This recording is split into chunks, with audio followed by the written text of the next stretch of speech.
El diputado Esper en la mesa de Luis Majul estalló contra el Papa Francisco, que ya sabemos que fue la polémica, prácticamente va a ser del mes, juntándose con Juan Grabois con la CGT y saliendo a criticar el protocolo antipiquetes del presidente. Bueno, en Venezuela pasan camiones blindados de los militares por arriba de los manifestantes, pero eso no es un protocolo antipiquetes que está arruinando a la gente. No, eso está completamente dentro de la norma. El kirchnerismo literalmente se está agarrando al Papa Francisco para que sea el opositor al presidente. Y acá yo aplaudo al presidente de que no haya salido a responderle al Papa Francisco, porque es absolutamente al Pepe. Vamos por nuestra ruta, punto, de acá no nos movemos, no nos importa la opinión que tenga el Papa Francisco acerca del protocolo antipiquetes. Yo tengo conocidos que votaron a Sergio Massa y que están a favor del protocolo antipiquetes, y no es una cuestión de si votaste a este gobierno o no, es algo que los argentinos quieren simplemente.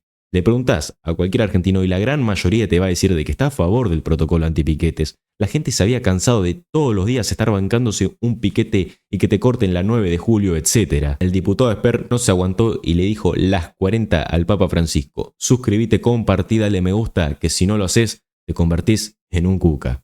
¿Está creciendo la economía? Sí.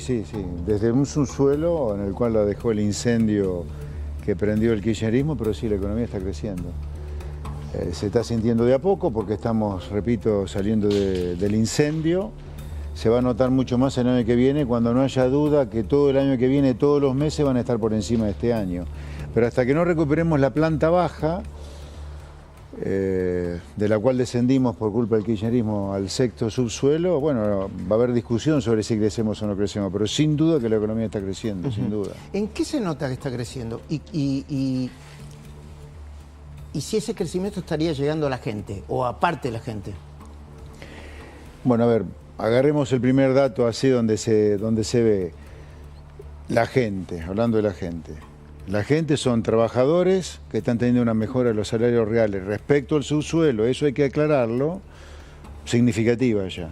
Segundo, las jubilaciones en términos reales, que están teniendo una recuperación del 10% respecto del piso. A ver, los planes sociales. Eso me interesa. También. Me interesa. El mercado inmobiliario está explotando, la oferta de alquileres ha explotado. Ahí hay gente que tiene más trabajo detrás de la explosión que está teniendo el mercado inmobiliario. El desempleo saltó en el primer trimestre, no subió en el segundo trimestre. Revisemos, a ver, ingresos de los jubilados. Sí. Dicen que se están ganando en términos reales. ¿Cómo se verifica eso? Porque también... Bueno, lo casero es mirar el crecimiento de lo que cobran los jubilados, incluyendo el bono, la suba que eso implica comparado con la inflación. Y la fórmula de movilidad del presidente Milei más el bono ha permitido crecer la jubilación, hablando de la mínima, ¿no?, que uno toma como referencia, ha crecido más que la inflación en los primeros 8 meses del año. Y eso va a continuar hacia adelante.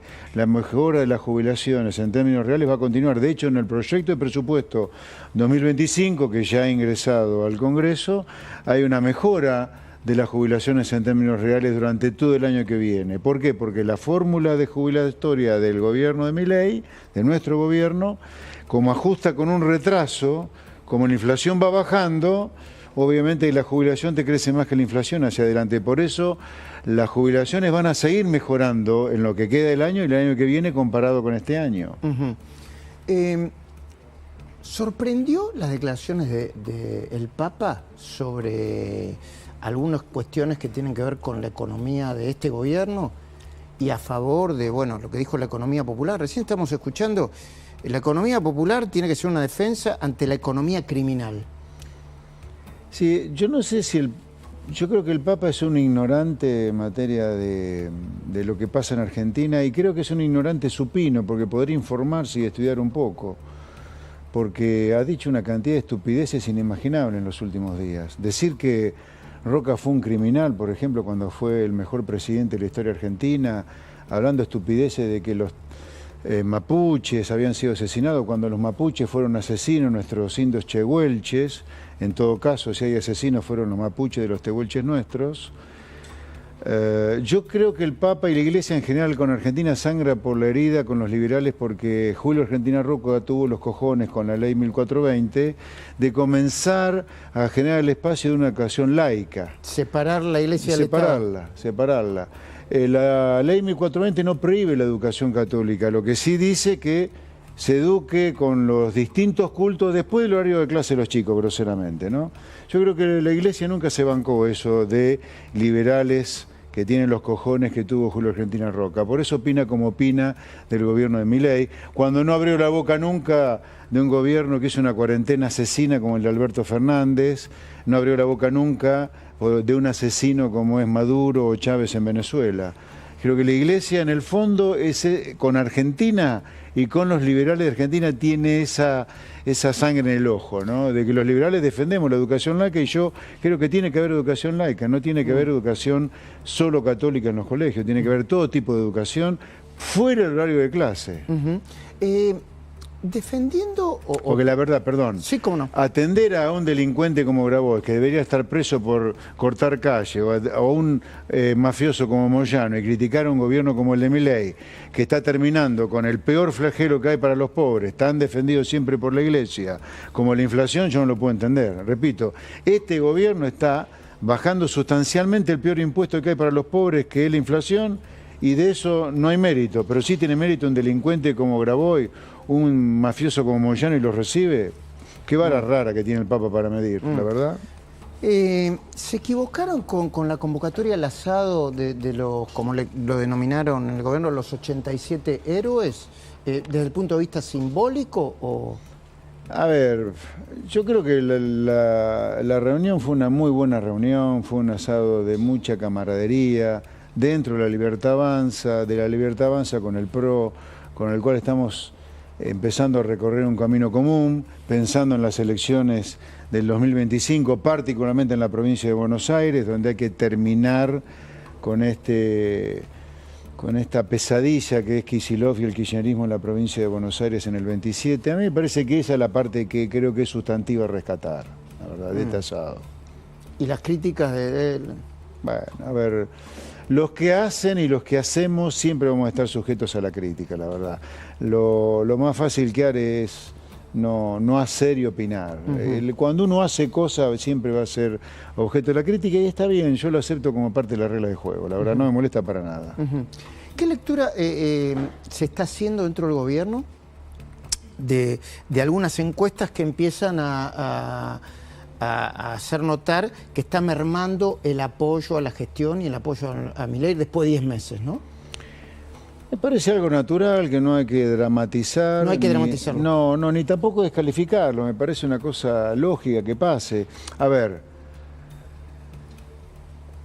aquello que entendemos, pero pensar que esta es una sociedad con la educación destruida, sin capacidad de discernir, sabemos y vemos que desde el punto de vista calendario, desde el punto de vista del calendario, acá ha subido el desempleo, la economía colapsó en la primera parte del año y la pobreza va a subir.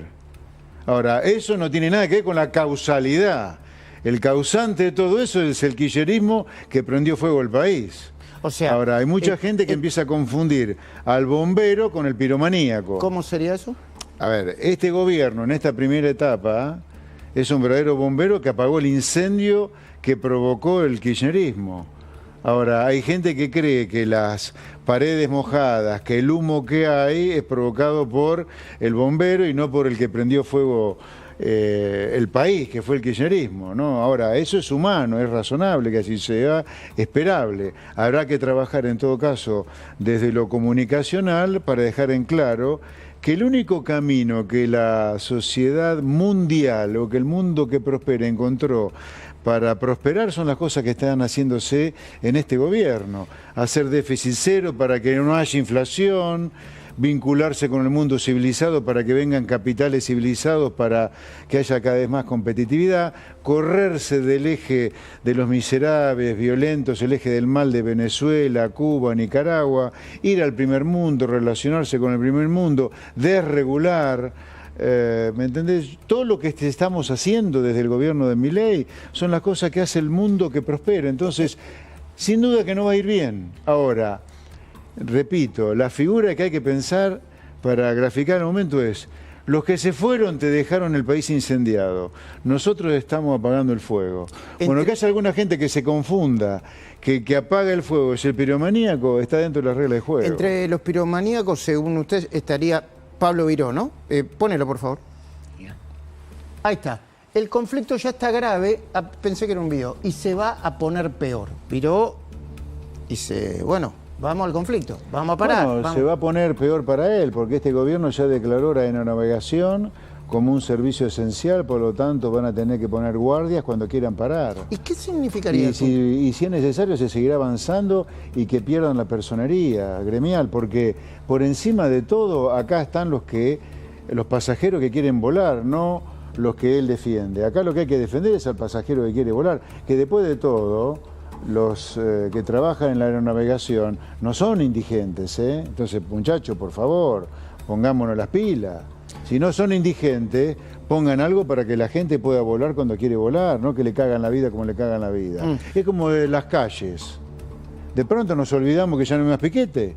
Eso es mérito, primero de Capital Humano, Sandra Petovelo, y en segundo lugar por Patricia Burley, que puso en marcha con mucha sapiencia un protocolo. Con esto tiene que pasar lo mismo. Dijiste hace poco, Pablo Viró es un sindigarca más como Moyano, y un sindigarca más como Moyano y compañía. Pero sí, a ver, si el sindicalismo argentino que representan estos sindigarcas, como Viró, Moyano y compañía, hubiera servido para algo, no tendríamos la mitad de los trabajadores trabajando en negro completamente precarizados. Y al estar precarizados ya tenemos muchísimos trabajadores informales bajo la línea de pobreza, o sea, son pobres. Es más, ya tenemos algunos sindicalizados y en blanco que también son pobres. O sea, si esta gente hubiera servido para algo, salvo para cagarle la vida a los trabajadores que dicen defender, no tendríamos la mitad de los trabajadores en negro, 8 millones de personas y muchos de ellos pobres. Acá, el que se pone un título que sirva para algo para ese título, o sea, el título de presidente a Alberto Fernández le quedó grande claramente. Si dejó un país incendiado, más allá de las miserias que se están conociendo hoy o cómo trataba a la madre de su hijo. Los sindicalistas son sindigarcas, porque si sirvieran para lo que están, representar a los trabajadores, no habría trabajadores en negro, no había trabajadores pobres. Los empresarios en Argentina, no todos, pero una parte importante, son empresarios prebendarios. ¿Por qué un calzón o un corpiño cuesta como un BMW acá? Porque estamos protegiendo a un sector de la producción de Argentina, los trabajadores, los empresarios textiles, que han logrado el curro de venderle mucho más caro lo que valen los textiles en el mundo en Argentina, los que fabrican autos. ¿Por qué tenemos que romperle el bolsillo al que va a comprar un auto? ¿Por qué? A propósito de aerolíneas, Silvina Martínez tiene un informe para compartir con nosotros. Silvina, adelante, Un placer. por favor. Sí, exacto. Este informe lo titulamos Aerolíneas Gate, que tiene que ver con el negocio a costa del Estado. A ver. Este negocio o este conflicto fue aumentando hace semanas, fue recrudeciéndose el conflicto. ¿Pero desde cuándo? Desde que el gobierno decidió poner fin al negocio que existía entre de cierto sector de aerolíneas y para contratar, para hacer exclusivo la contratación de los viajes del Estado. Mira, el Estado deberá comprar pasajes aéreos a la Agencia de Turismo de Aerolíneas Argentinas. ¿Cuándo fue esto? En el año 2020, después de un decreto de Cristina Kirchner. Aumentó después en el 2012, después de un decreto de Cristina. Luego en el 2013, se dicta una disposición que un poco fija cómo tenía que ser esta situación. Mira, decreto 1191 del 2012. Las jurisdicciones y entidades del sector público nacional deberán contratar con Aerolíneas y Austral los pasajes que requieran. Acá fija la obligatoriedad de contratar solamente con aerolíneas, pero después, más adelante, dice, no van a contratar directamente con aerolíneas, sino que van a utilizar la empresa Optar S.A. por parte de todas las jurisdicciones y entidades del sector público nacional. O sea, le pusieron un intermediario. Le pusieron un intermediario. Así como metían broker de seguro por todos lados, le pusieron un intermediario para vender pasajes, ¿no? Exactamente. Los pasajes no se compraban directamente a la empresa, sino que utilizaban, como bien vos decías, un intermediario que se llevaba claramente una comisión. Pero ¿cómo funcionaba esto? Optar era una empresa cuyo principal accionista es Aerolíneas Argentinas, mirá este gráfico que vas a entender. A ver. Estado Nacional le manda plata, le mandaba con las gestiones anteriores continuamente a Aerolíneas porque Aerolíneas estaba en pérdida, en déficit. A su vez, Aerolíneas le mandaba plata continuamente a Optar. Y a su vez, el Estado Nacional le compraba a través de Optar y pagaba una comisión los pasajes de Aerolínea. En definitiva, siempre era el Estado Nacional el que estaba poniendo plata para estas empresas. En lugar de contratar directo con Aerolíneas, utilizaba el intermediario que se llevaba su comisión. Y a su vez Aerolíneas le mandaba plata. Mira cómo sigue esta historia. Obviamente acá se metió la Cámpora, coparon toda esta empresa. No puede ser.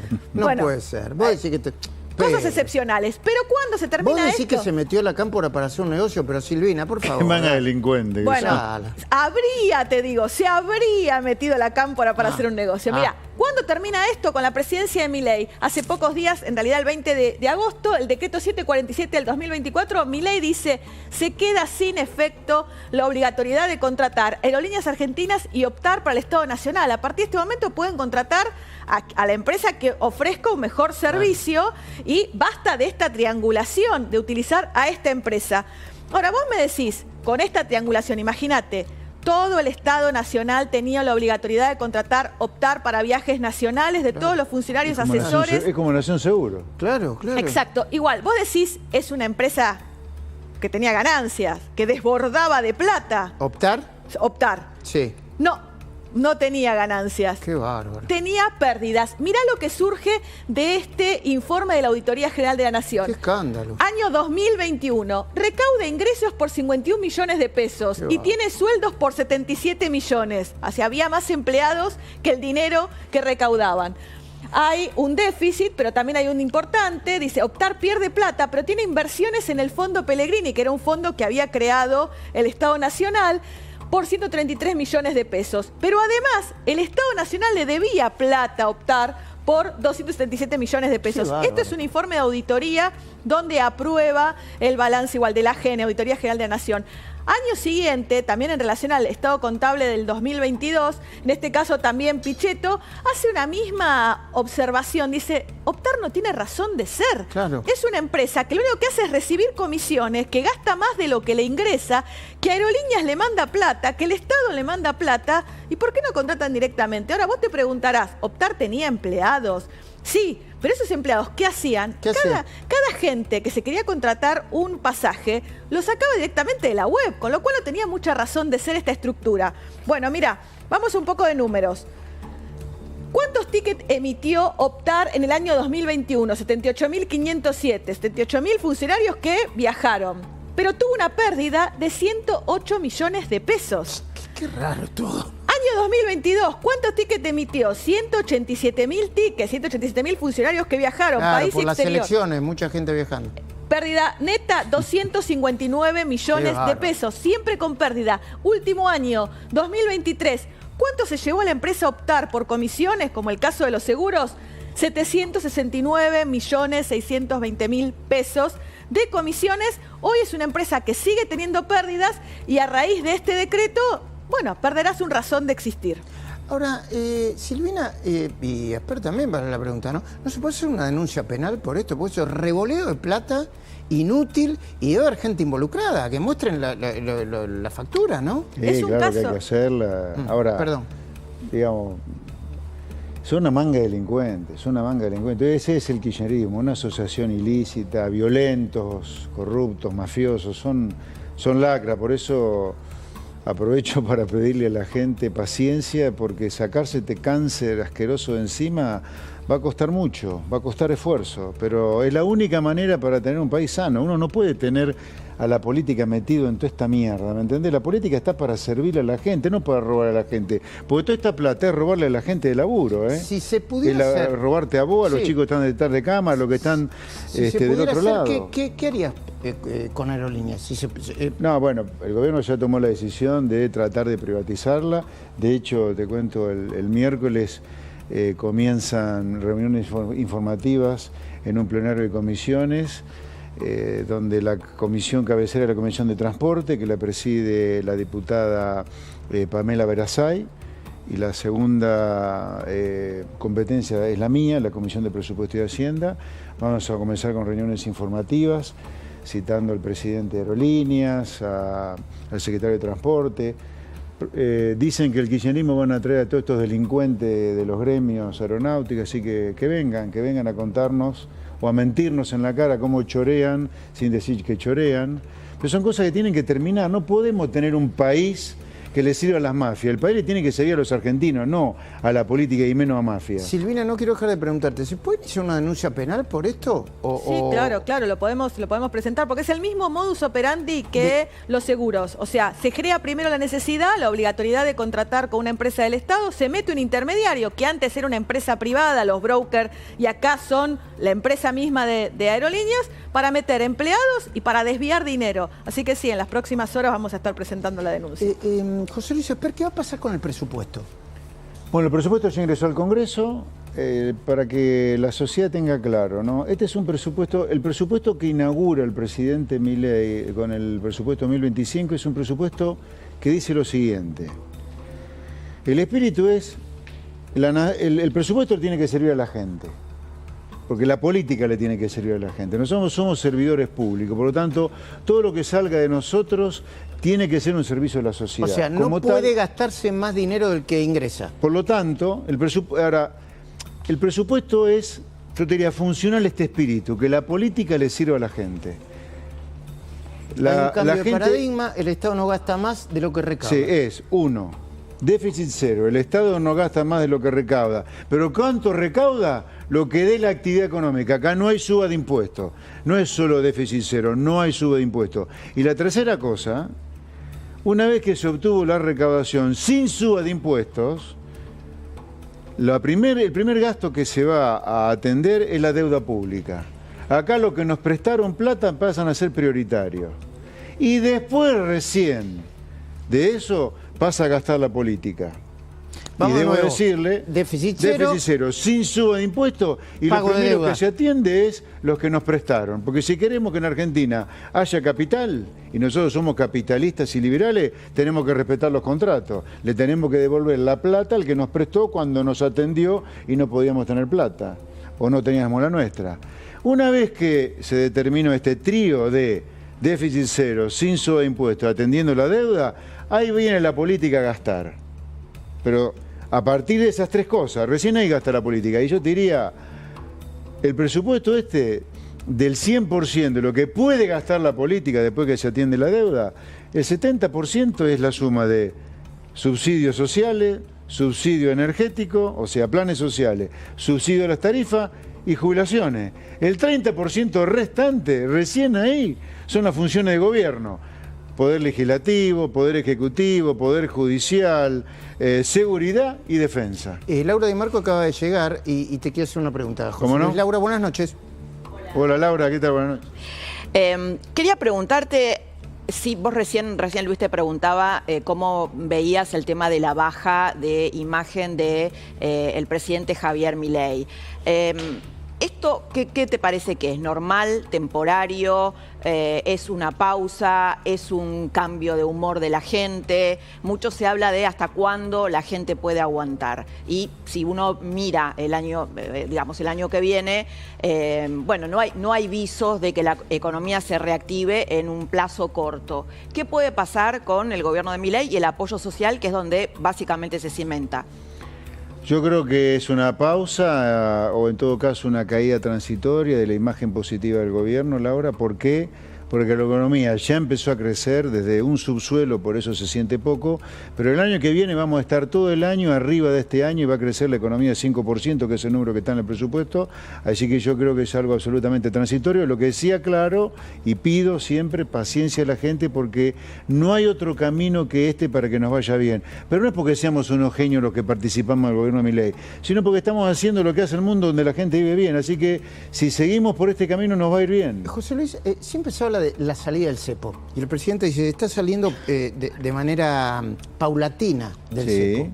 Todos los días hay una desregulación menos vinculada con el mercado de cambios, con el mercado de comercio exterior. Aunque el verdadero, la salida del cepo sería un tipo de cambio único, por ejemplo, ¿no? Eso va a ocurrir, eso va a ocurrir. A ver, acá lo que en ese sentido, sobre el tema de la falta de libertad que es el cepo, este gobierno está desregulando todo en la economía y lo va a terminar desregulando todo y el cepo se va a terminar. Simplemente nos estamos tomando el tiempo necesario para tener la cantidad de reservas necesarias para estar tranquilos que una vez que se termine el cepo del todo, no va a haber ninguna suba del dólar que afecte el objetivo prioritario en esta primera etapa de gobierno, que es la inflación. Una especie de corrida por la suba repentina del cepo. En la presentación del presupuesto del presidente, de esa presentación no se deduce que para salir del cepo completamente va a tardar mucho tiempo, incluso después de las elecciones, ¿sí o no? ¿O no es necesario? No necesariamente, no. Acá lo que nosotros como gobierno queremos tener claro es que tengamos unos 7 a 10 mil millones de dólares de reservas netas para estar tranquilos que liberando por completo el cepo no va a haber ningún remesón en el dólar que afecte el objetivo prioritario, que es la tasa de inflación en esta primera etapa de gobierno. Milei está en Nueva York junto con Caputo. Milei va a hablar ante la ONU y Caputo creo que se reunía con Cristalina Georgieva. Sí. ¿Es para eso?